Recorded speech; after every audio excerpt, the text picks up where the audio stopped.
Whenever you're in middle school, you always want to have like a socialization with other kids, and you also want to have like a more one-on-one interaction with your teachers.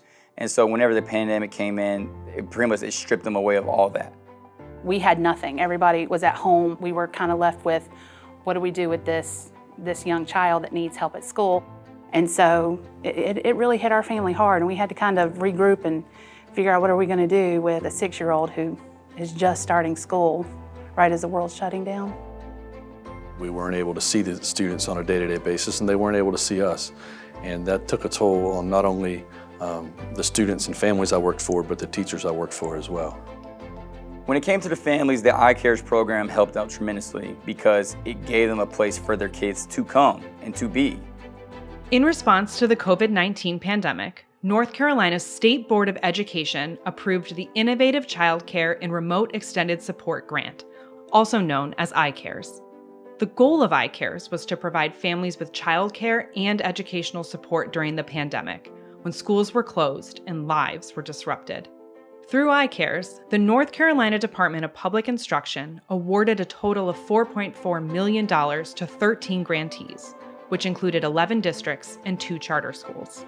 This funding allowed schools and community-based organizations to create partnerships that provided 3 essential pillars of local support during the pandemic: instructional childcare, academic tutoring, and digital connectivity.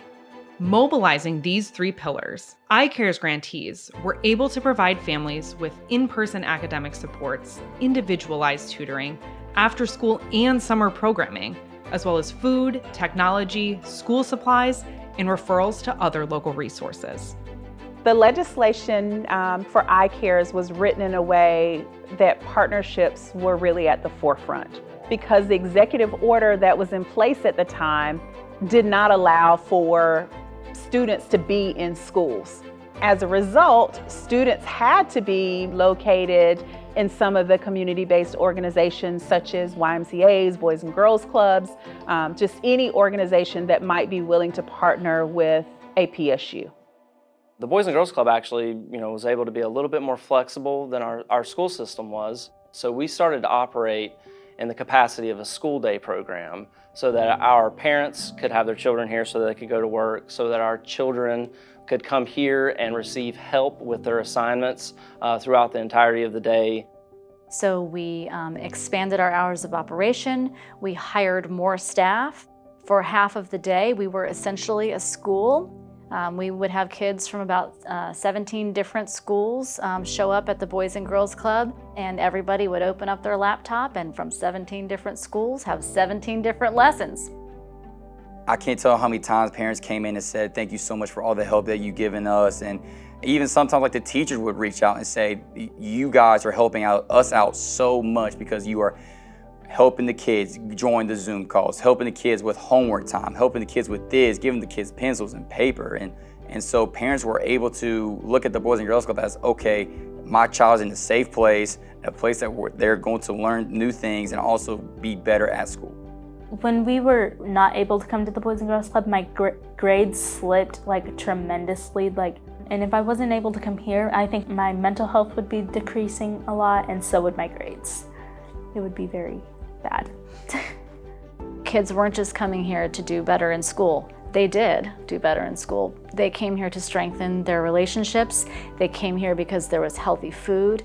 It was safe. They knew that adults were here who cared about them. They came here to get mental health support. And so that's a tremendous gift. But the funding has to be available. If there is not, if the funding piece isn't there, then where can they go?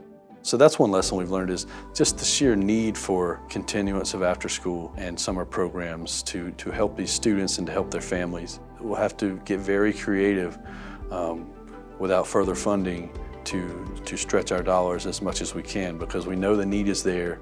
This learning loss, it's not going away. It's not going to go away after just 1 year. This is something that we need to continue to invest in. And we need to continue to combat as community leaders, as youth-serving organizations. We have a responsibility to provide resources and to provide enrichment so that this COVID-19 learning loss is mitigated. The potential impact of doing work like this in North Carolina is huge. It shows that we value our students and that we want to see them be the best that they possibly can be.